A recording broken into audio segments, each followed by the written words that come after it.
I'm Logan Crawford, and right now on Spotlight, we're speaking with author S.M. Chung, author of It's My Choice, a powerful and transformative journey through doubt, fear, pain, and joy. This deeply personal account of self-healing transcends gender, race, and wealth, as the author explores the profound impact of choice and free will on their path to self-discovery. We are delighted to have S.M. Chung join us today on Spotlight. We thank the folks at Good River Print and Media for helping us put her in the spotlight today. And we ask viewers like you to support writers like her by subscribing to our channel. So good to see you today. Thanks for joining us. Thank you. I'm glad to be here. Tell me what it was like for you writing this book. Well, it wasn't difficult because I had all these thoughts and ideas. After my out-of-body experience, I did a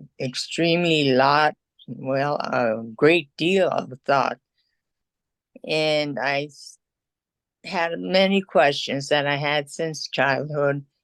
And what I did was actually embark on a journey to find some answers, which I never really thought about before. Then I remember what I had learned from my son when he was in Catholic grade school. He was talking about free will. That day he learned that we can do anything we want.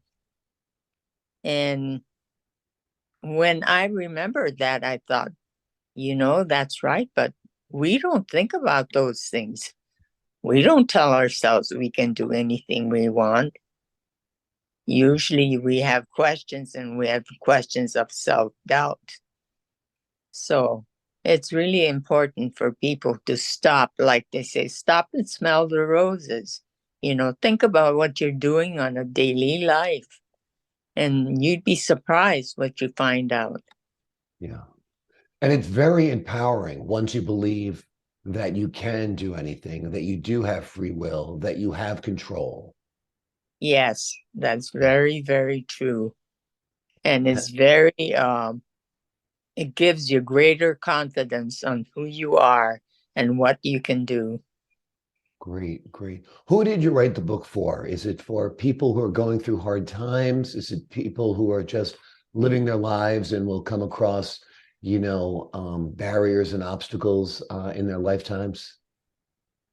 Actually, it's for all because everyone has problems, no matter how happy they appear. We each have problems. We just have to sometimes stop and think about what we're doing with our lives.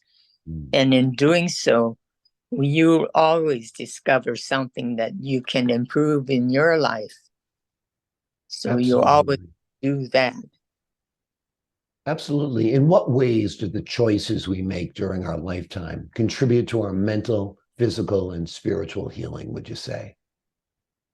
I would say in many ways and in all ways, because, and people react differently to our decisions.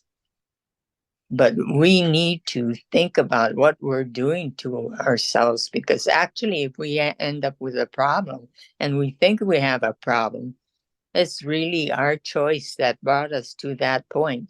And that's the reason for the title, because through life, we make a lot of choices. We don't stop and think about what we do.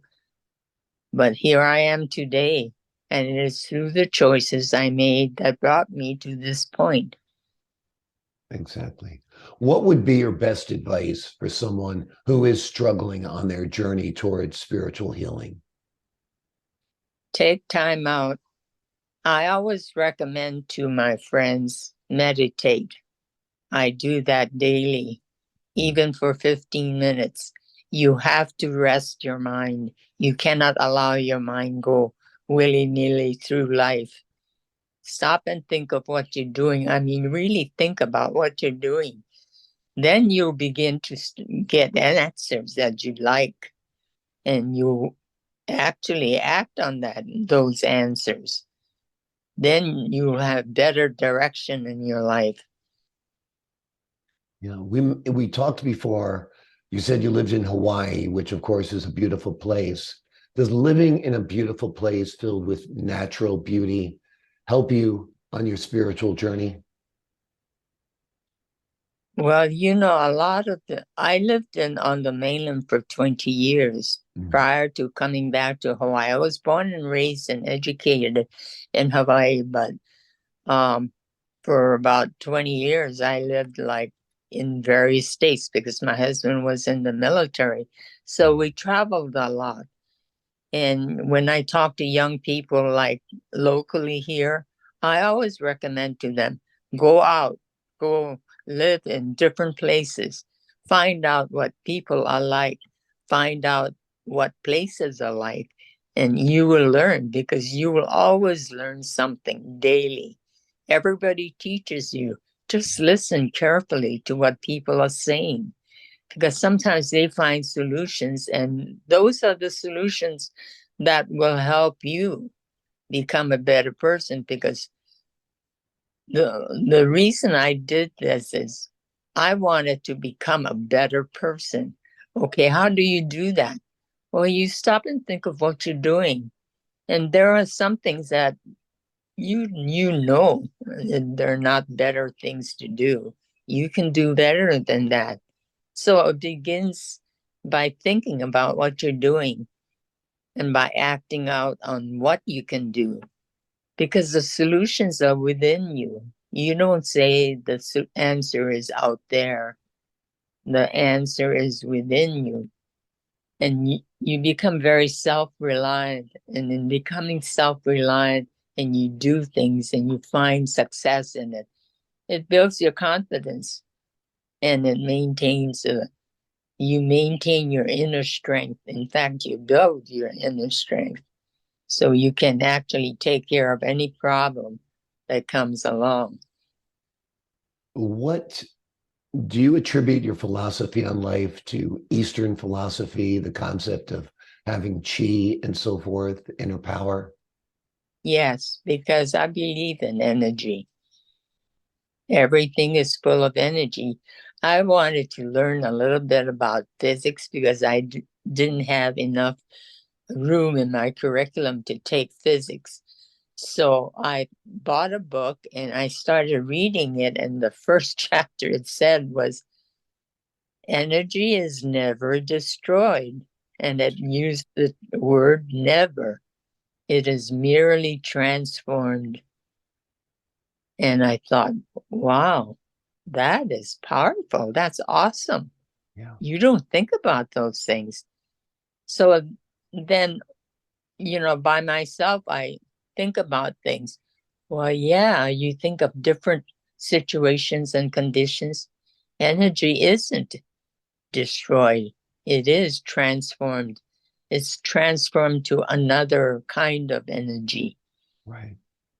And that's like life itself, is that it's never That's, really destroyed. It just takes on a new dimension.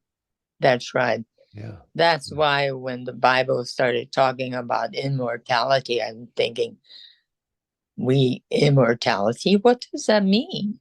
Yeah. Does it mean we die? No. I found out that you don't die. Your soul is transformed into spirit.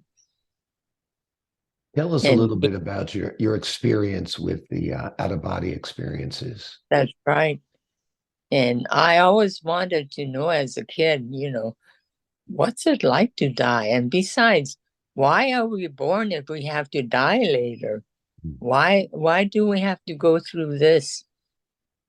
And so, then you learn about karma, you learn about the bad things you do and what happens when you keep on doing bad things, because bad things will happen to you because you created that kind of life for yourself, and you blame other people for all the bad things happening to you.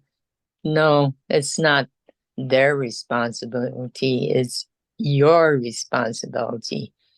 You are responsible for your life, every bit of it. And Hence the so, title. It's your choice. It's my choice, right? yes, Yeah. so it comes to fruition. It's actually a point of self-realization Yeah. of what you are, who you are, then you know what you want to do. And you think carefully before you do anything, you know. Absolutely. Absolutely. Well, it's an amazing book. It is called My Choice. It is a powerful and transformative journey through doubt, fear, pain, and yes, joy as well. It is written by S.M. Chung. It is a delightful book. It is a lyrical book, and it is highly recommended. Sue, thank you so much for joining us here today on Spotlight. Thank you, Logan. I appreciate it. Pleasure is Bye. all mine. And to the folks at home, I'm Logan Crawford, thanking you for your time this time. Until next time on Spotlight.